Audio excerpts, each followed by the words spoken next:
வணக்கம் வந்தனம் மக்களே, இது தமிழச்சு குரல், உங்களில் ஒரு குரல். இந்த காணொலியில் நீங்கள் என்ன பார்க்க போகிறீங்கன்னா, சிக்காகோ சிகரெட் திகில் கதை. வாங்க காணொலிக்குள்ளே போகலாமா?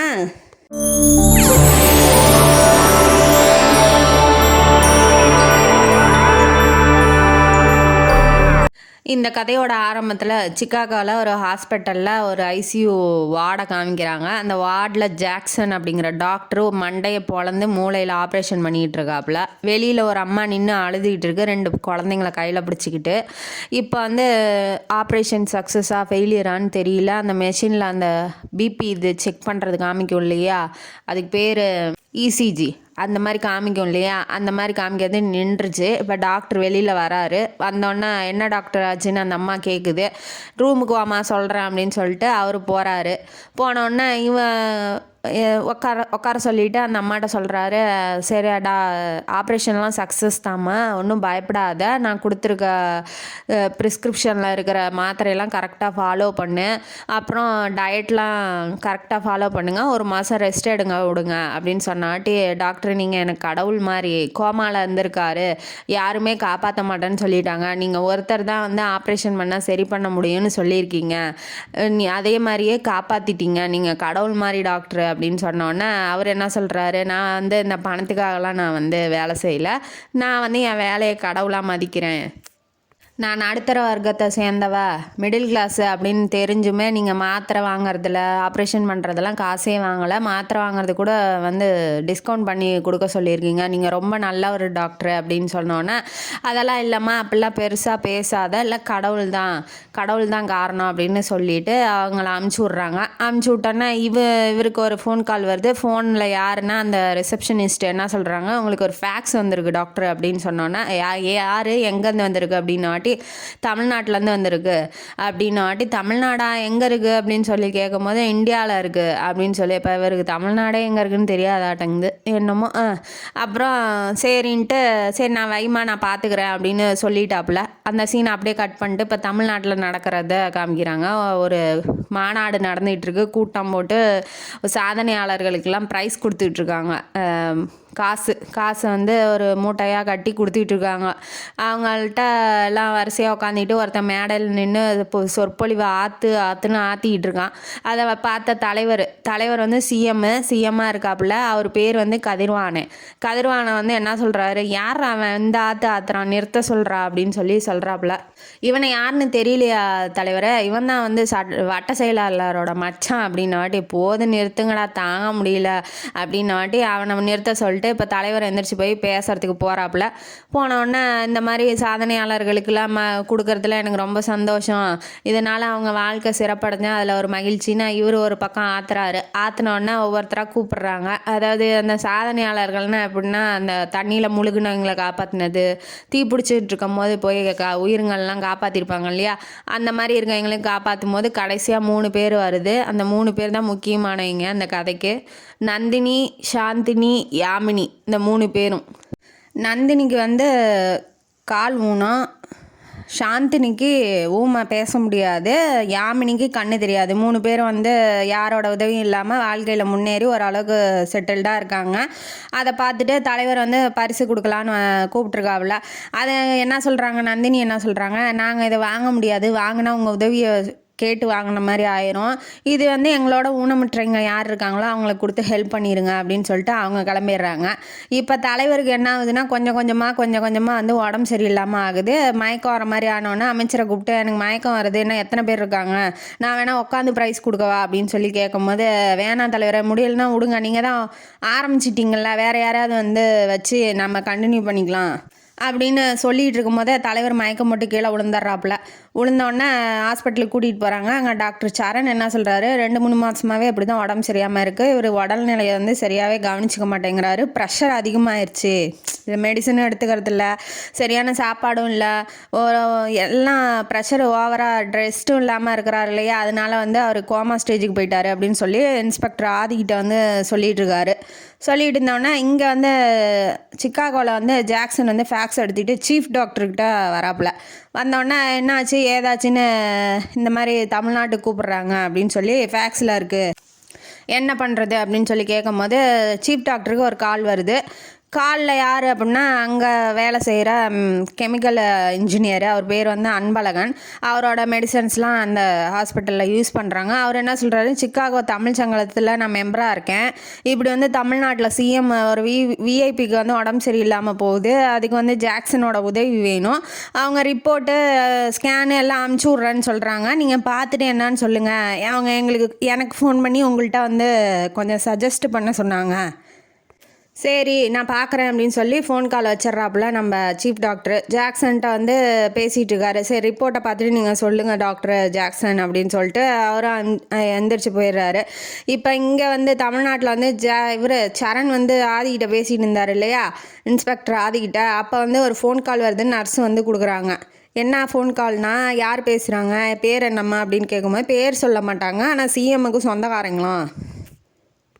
யார் அது, அட்மிட் பண்ணது எப்படி தெரியும் அப்படின்னு சொல்லிட்டு ஃபோனை வாங்கி பேசுகிறாப்புல. பேசினோன்னா யாருங்க அப்படின்னாட்டி, என் பேர் ஊரில் உனக்கு தேவையில்லாத விஷயம், சிஎம்மை காப்பாற்ற தேவையில்லாத முயற்சிலாம் எடுக்காத, அவன் போக வேண்டிய கேஸு, அவனை தேவையில்லாமல் காப்பாற்றாத, எவன் வந்து காப்பாற்றினாலும் அவனையும் போடுவேன் அப்படிங்கிற மாதிரி ஒரு லேடி வாய்ஸில் ஒருத்தங்க மிரட்டுறாங்க.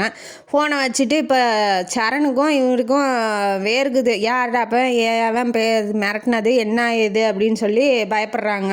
அங்கே சிக்காகோவில் ஜாக்சன் வந்து ஃப்ளைட்டெல்லாம் பிடிச்சி இப்போ இன்னும் ஒரு 36 மணி நேரம் அதுக்குள்ளே வந்து அவருக்கு ஆப்ரேஷன் பண்ணணும், இல்லைனா உயிரை காப்பாற்ற முடியாது. அந்த ரிப்போர்ட்லாம் பார்த்துட்டு ஃப்ளைட்டு பிடிக்கிறதுக்காக ஏர்போர்ட்டுக்கு வந்து உக்காந்துட்டுருக்காப்புல.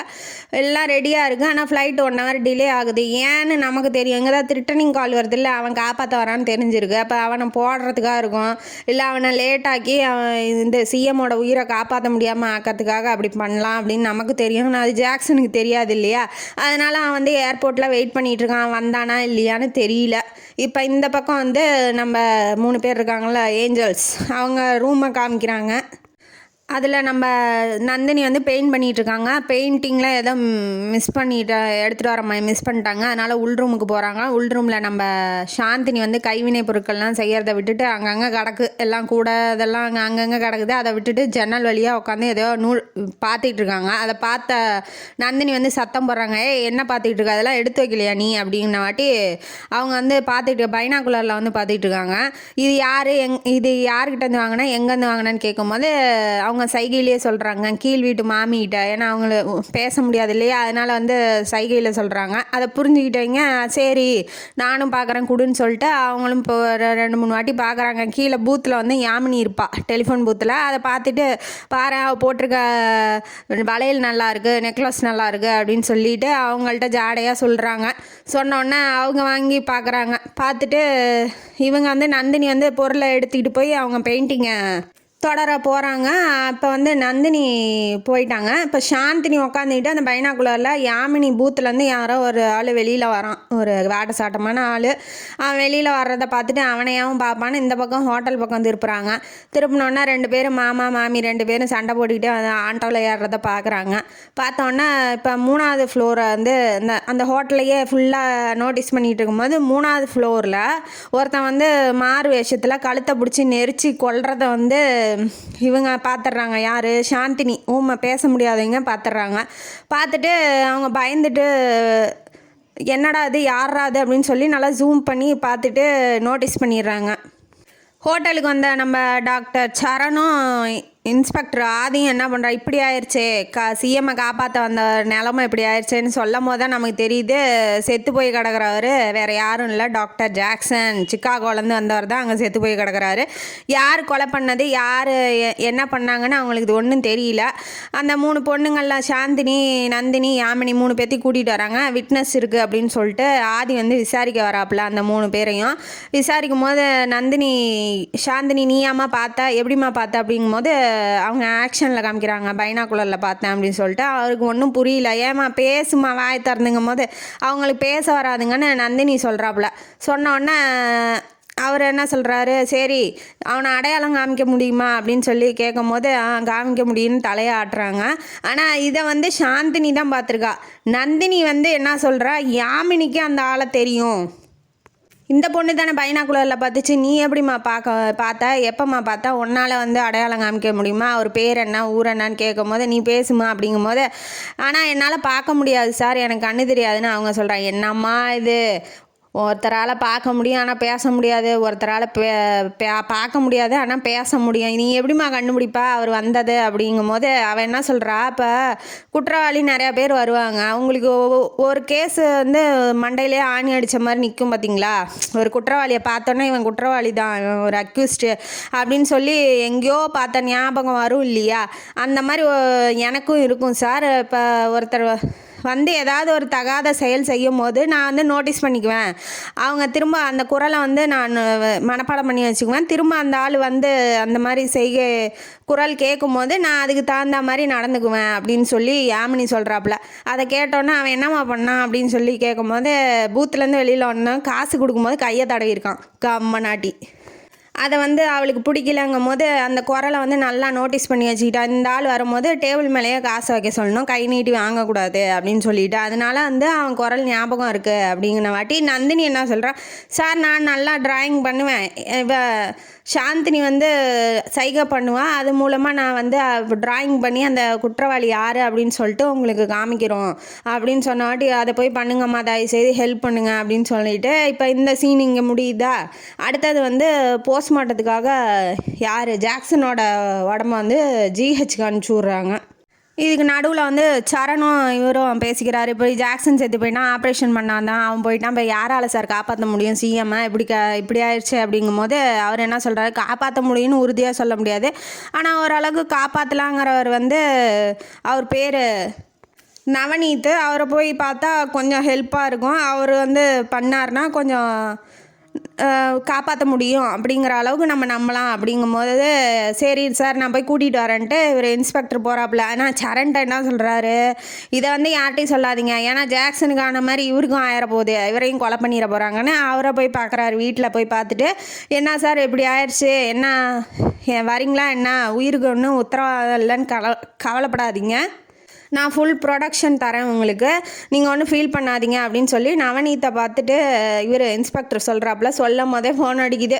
ஃபோன் அடித்தோடனே என்ன நவநீத்தை வச்சு நீங்கள் பிளான் பண்ணுறீங்களா அப்படின்னு கேட்டோடனே எனக்கு ஃபோன் வந்துச்சுன்னு, அதாவது நவநீத் வீட்டில் இன்ஸ்பெக்டருக்கு ஃபோன் வந்திருக்கு. இன்ஸ்பெக்டர்கிட்ட வந்து அந்த த்ரிட்டனிங் கால் பண்ணுறவன் வந்து ஃபோன் பண்ணி சொல்கிறான், என்ன இங்கே வந்துட்டிங்களா, இங்கே வந்து இவரை வச்சு ஆப்ரேஷன் பண்ண போகிறீங்களா, அப்போ அடுத்தது அவருக்கு என்ன கடைசி ஆசையாக கேட்டு விசாரிங்க, உடனே தூக்கிடுறேன் அப்படின்னு சொல்லி சொன்னோன்னே, என்னடா இப்படி சொல்கிற, நீ யாரா வாடா முன்னாடி வாடா அப்படின்னு சொன்னோன்னே, நான் எதுக்கு சார் தெரியணும், உங்களை ஃபாலோ பண்ணாலே போதாதா, நீங்கள் எங்கே போகிறீங்களோ அவரை தான் வந்து கூட்டிகிட்டு வந்து ஆப்ரேஷன் பண்ண போகிறீங்க அப்படின்னு எனக்கு தெரியும்னு வாட்டி 2 பேரும் பிதுன்னு முழிக்கிறாங்க, நவநீத்தும் இன்ஸ்பெக்டரும்.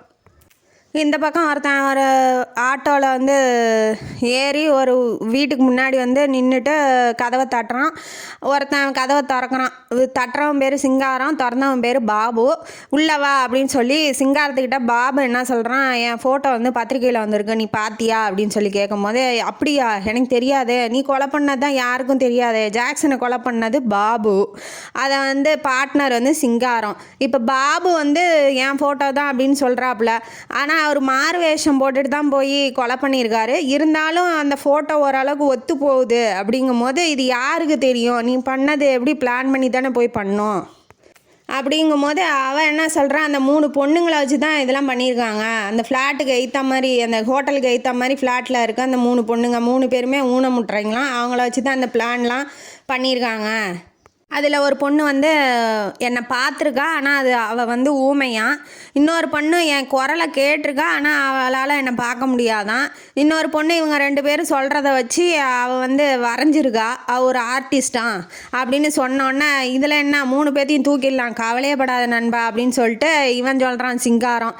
இப்போ ரெடி ஆகுறாங்க 3 பேர்த்தையும் கொலை பண்ணுறதுக்கு, இவங்க 3 பேர்த்தையும் தீர்த்து கட்டுறதுக்கு இப்போ பிளான் போட்டான். இப்போ சிங்காரம் என்ன பண்ணுறான், அவங்க ஃப்ளாட்டுக்குள்ளே நுழையிறான். இவங்க 3 பேர் ஃப்ளாட்டுக்குள்ளே ஏன் வந்து இவளையும் தூக்குறாங்கன்னா, அந்த கால் ஊனமாக இருக்கா இல்லையா, அவள் பேர் நந்தினி, அவளையும் தூக்குறாங்க அப்படின்னா, இவள் வந்து 100 கிட்டத்தட்ட அவள் சொல்ல ஊமையாக இருக்கால சாந்தினி, அவள் சொல்ல 100க்கும் மேற்பட்ட படங்களை வந்து அவள் வரைஞ்சி வேஸ்ட் பண்ணியிருக்கா. அப்போ அவனோட உருவம் வந்து அவளுக்கும் பதிஞ்சிருக்கும். அதனால் அவளையும் தூக்கு அப்படின்னு சொல்லி விட்டான். அங்கே ஃப்ளாட்டில் வந்து படுத்து தூங்கிட்டு இருக்காங்க நந்தினி, சாந்தினி, யாமினி 3 பேரும். இதில் வந்து யாமினி என்ன பண்ணுறா, ஏதோ சத்தம் வருதுன்னு முழிச்சு நந்தினியை எழுப்பி விட்றா. நந்தினி நந்தினி எந்திரி, ஏதோ ஒரு சத்தம் வருது, யாரோ 2 பேர் பேசுகிற மாதிரி இருக்குன்னு வாட்டி நந்தினி எந்திரிச்சு அதெல்லாம் ஒன்றும் இல்லை படுன்னு சத்தமாக சொல்கிறா. ஆனால் அவள் என்ன சொல்கிறா, பொறுமையாக பேசு, இங்கே யாரோ இருக்காங்க, நல்லா கூர்ந்து கவனி அப்படின்னு சொல்லி கேட்கும் போது ஏதோ கர்னு சத்தம் வருது. அதை பார்த்துட்டு ஆமாம் யாரோ இருக்காங்க யாமினி, சாந்தினி எழுப்பிடலாம். எழுப்பினோடனே அவள் செய்கையில் ஏதோ சொல்கிறா. சொல்லிவிட்டு அவளையும் எழுப்பி விட்டோடனே ஷோல்டரில் வந்து ஒரு கை வைக்குது. ஸ்டோர் ரூம் பக்கமாக நம்ம போய் தேடி பார்க்கலாம் அப்படின்னு சொன்ன வாட்டி ஷோல்டரில் ஒரு கை வைக்குது. அங்கே வரைக்கும் ஏன் போகிறீங்க, நான் இங்கே தான் நிற்கிறேன், ஒன்றும் பயப்படாதீங்கன்ன வாட்டி லைட்டை போட்டோடனே நம்ம சிங்காரம் தான் நிற்கிறாப்புல. நின்னோடனே இப்போ உங்களை கொலை பண்ண போகிறேன், நீங்கள் ஏன் தேவையில்லாத வேலையெல்லாம் பண்ணிக்கிட்டு போலீஸுக்கிட்ட போய் சொல்லிட்டு இருக்கிறீங்க அப்படின்ன வாட்டி எங்களை ஒன்றும் பண்ணிடாத, உனக்கு நகை பணம் வேணா அந்த பீரோவில் இருக்குது போய் எடுத்துக்கோ அப்படின்ன வாட்டி சரி இப்போ போலீஸுக்கு வந்து ஏதாவது ஒரு ஆப்ஷன் வேணும் இல்லையா அவங்கள கொலை பண்ணுறதுக்கு, அதனால் நாங்கள் திருடிட்டு போனோன்னே இருக்கட்டும் அப்படின்னு சொல்லி அந்த பீரோ சாவி எங்கே இருக்குன்னு கேட்குறான். அதான் அங்கே இருக்குன்னு மாட்டின தாவை காமிச்சோன்னே அதை எடுத்து அந்த பீரோவை போய் திறக்கிறான். அப்போ தான் ஒரு அதிர்ச்சி காத்துக்கிட்டு இருக்கு. அந்த சீனை அங்கேயே முடிச்சுட்டு டாக்டர் நெல்சன் அப்படிங்கிறவருக்கு ஜிஹெச்லேருந்து ஃபோன் வருது. நைட்டில் ஃபோன் வந்தோடனே நீங்கள் உடனே வாங்க, ஜாக்சனை பற்றின விவரம் வந்து உங்கள்கிட்ட சொல்லணும். இவர் நெல்சன் யாருன்னா சிக்காகோ டாக்டர் சங்கத்தில் இருக்கிறாப்புல. ஒரு 4-5 வாட்டி ஜாக்சனை பார்த்துருக்காப்புல. அதனால் அவரை கூப்பிட்றாங்க. கூப்பிட்டோன்னே இவர் வந்து அவசரமாக எந்திரிச்சு போகிறாப்புல. ஜிஹெச்சுக்கு போனோன்னே என்ன மேட்ரு சொல்லுங்கள், போலீஸ்லாம் நிறையா பேர் நிற்கிறாங்க, கமிஷனர் நிற்கிறாரு, நாயக் அவர் பேர், அவரு நிற்கிறாரு, ஜாக்சனை பற்றி நீங்கள் என்ன நினைக்கிறீங்க அப்படின்னு நெல்சன்ட்ட கேட்கும்போது அவர் ரொம்ப நல்லவருங்க, எல்லாத்துக்கும் ஹெல்ப் தான் பண்ணுவார், ரொம்ப நல்ல டாக்டர் அப்படின்னாட்டி உண்மையாக சொல்கிறீங்களா அப்படின்னு சீஃப் டாக்டர் வந்து கேட்குறாப்புல. ஆனால் நீங்கள் சொல்கிற மாதிரி ஜாக்சன் இல்லையாட்டங்குது, எங்களுக்கு சந்தேகமாக இருக்கே அப்படின்னு சொல்லி கேட்டோன்னா நம்மளுக்கு கதையை பார்த்த வரைக்கும் அவர் நல்லவர்னு தானே சொல்கிறாங்க, இவர் என்ன புதுசாக சொல்கிறாரு, நமக்கே ஒரு ஷாக் ஆகுது.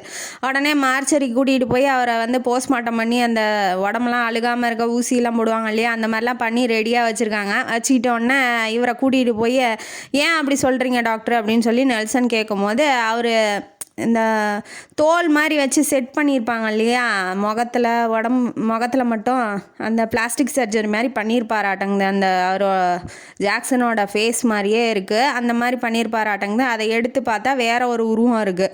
இது ஏன் இவர் பண்ணுறாரு, எதனால் இப்படி வந்து ஆள் மாறாட்டம் பண்ணிடுற மாதிரி முகத்தை மட்டும் மாற்றிக்கிட்டு இவர் ஏன் வாழணும் அப்படிங்கிற டவுட் வந்து இப்போ வந்துருச்சு. நெல்சன்ட்ட வந்து சீஃப் டாக்டர் சொல்கிறாரு, இவர் ஏன் இப்படி இருக்கிறாரு என்ன ஏதுன்னு நீங்களே கண்டுபிடிச்சிக்கோங்க, சிக்காகோ போலீஸுக்கு வந்து நீங்கள் சொல்லிடுங்க, நீங்களே எல்லாம் பார்த்துக்கோங்க, அது எங்களோட வேலை இல்லை. இப்போ இவர் ஏன் இப்படி ஆள் மாறாட்டம் பண்ணி முகத்தை மாற்றிக்கிட்டு வாழணுங்கிறது என்ன மேட்டர்னு தெரில. இப்போ கமிஷனர் என்ன சொல்கிறாரு, இவங்களை யார் கொலை பண்ண வந்தது, அதாவது அந்த பொண்ணுங்களை யார் கொலை பண்ண வந்தது, அந்த சிஎம்க்கு அந்த ஜாக்சனை யார் கொலை பண்ண வந்தது அப்படிங்கிறத கண்டுபிடிக்க வேண்டியது தான் எங்கள் வேலை. அதை கண்டுபிடிச்சி நாங்கள் சொல்லிக்கிறோம், நீங்கள் போய் உங்கள் வேலையை பாருங்கள், அந்த ஜாக்சன் ஏன் இப்படி வந்து ஆள் மாறாட்டம் பண்ணியிருக்காருன்னு நீங்கள் போய் கண்டுபிடிச்சிக்கோங்க அப்படின்னு சொன்னோன்னா அந்த சீன் அப்படியே முடிஞ்சிட்டு இப்போ வந்து ஹாஸ்பிட்டலில் காமிக்கிறாங்க. அந்த சிங்காரம் வந்து மண்டை உடஞ்சி போய் ஹாஸ்பிட்டலில் வந்து ட்ரிப்ஸ் இறங்கிட்டு இருக்கு. நாய்க்கு வந்துடுறாப்புல யார் கமிஷனர் வந்து ஆதிக்கிட்ட வந்து விசாரிக்கிறாரு, என்னாச்சு ஆதி, எதனால் இப்படி ஆச்சு அப்படின்னு சொல்லி கேட்கும் போது இவன் வந்து கொலை பண்ண வந்திருக்கான் சார் அந்த 3 பொண்ணுங்களையும். அந்த 3 பொண்ணுங்க வந்து நகை இருக்குன்னு பீரோவை திறக்க சொல்லியிருக்காங்க. திறங்கும் போது ஷாக்கு பயங்கரமாக பீரோவில் ஷாக்கை வச்சுருக்காங்க. அது திறந்தோடனே தூக்கி அடித்து மண்டை வந்து செவுத்தில் பட்டு மண்டை கிழிஞ்சிருச்சு சார், அதனால் வந்து ஹாஸ்பிட்டலில் அட்மிட் பண்ணியிருக்கோம் அப்படின்ன வாட்டி நந்தினி அங்கே வந்திருக்காங்க. சாந்தினி யாமினி மட்டும் வீட்லேயே இருக்காங்க, அந்த ஃப்ளாட்லேயே இருக்காங்க. இப்போ நந்தினிகிட்ட வந்து விசாரிக்கிறாரு, ஏம்மா இப்படி ஷாக் வச்சிங்க, அது உங்களுக்கே ஆபத்தாயிரும்ல, அப்படி ஷாக் வச்சதுனால தான் நானே இங்கே உயிரோட இருக்கேன், இல்லை என்ன எங்களையெல்லாம் கொலை பண்ணிட்டு போயிட மாட்டானே. இதே மாதிரி தான் ஒரு திருடன் ஒரு 2 வருஷத்துக்கு முன்னாடி வந்து நாங்கள் சேர்த்து வச்ச பணத்தெல்லாம் திருடிட்டு போயிட்டான், அதனால் வந்து நாங்கள் உஷாராக அங்கே ஷாக் வச்சுருக்கோம் அப்படின்னு சொல்லி சொன்னதுக்கப்புறம் இப்போ சிங்காரம் வந்து கண்ணு முழிச்சிட்டான்னு டாக்டர் வந்து சொல்கிறாங்க. சிங்காரத்துக்கிட்ட வந்து விசாரிக்க நம்ம கமிஷனரும் இவரும் போகிறாங்க, யார் ஆதியும் உள்ளே போகிறாங்க.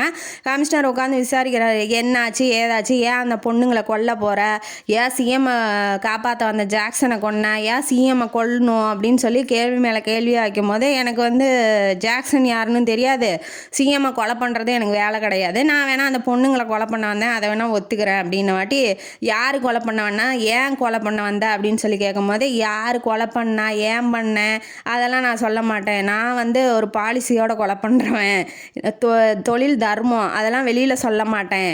நான் என்னோடய பாலிசி என்னன்னா, போலீஸுக்கிட்ட மாட்டினோன்னே நம்ம செத்துடணும் அப்படின்னு சொல்கிறாப்புல. சொன்னோன்னே கமிஷனர் கிட்ட உட்காந்து பேசிகிட்டு இருக்கார் இல்லையா, அவன் கைக்கிட்டேயே வந்து ரிவால்வர் வச்சுருப்பாங்க, பேக்கெட் இருக்கிறதுனால உடனே துப்பாக்கி எடுத்தோடனே என் பாலிசி வந்து நான் நிறைவேற்ற போகிறேன், இப்படிலாம் பண்ணாத. ஆதி என்ன சொல்கிறாரு, இப்படிலாம் பண்ணாத, யார் என்னன்னு உண்மையை சொல்லிவிட்டு நீ என்ன கர்மத்தையே பண்ணிக்கோ அப்படின்னு சொல்கிறாரு. அதெல்லாம் சொல்ல மாட்டேன் சார். ஏன் சொல்லணும், நான் ஏன் சொல்லணும், நீங்கள் கண்டுபிடிச்சிக்கோங்க.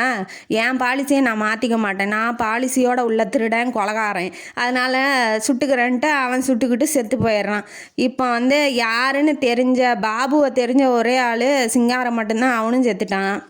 பாபு ஏன் கொலை பண்ணுறதுக்கு, சிஎம்மை கொலை பண்ண அந்த ஆளை கொலை பண்ணுறான்? அந்த பொண்ணு பேசின பொண்ணு யார், அந்த சரணுக்கு ஃபோன் பண்ணி மிரட்டினா இல்லையா, அவ யார்? இந்த 3 பேரும் என்ன இன்னும் ஹெல்ப் பண்ண போகிறாங்க இந்த கேஸில் அப்படின்னு பார்க்குறதுக்கு அடுத்த காணொலியை பாருங்கள். இந்த காணொலி உங்களுக்கு பிடிச்சிருந்தா லைக் பண்ணுங்கள், ஷேர் பண்ணுங்கள், சப்ஸ்கிரைப் பண்ணுங்கள், உங்கள் கமெண்ட்ஸை கமெண்ட் பாக்ஸில் போடுங்க. நன்றி மக்களே.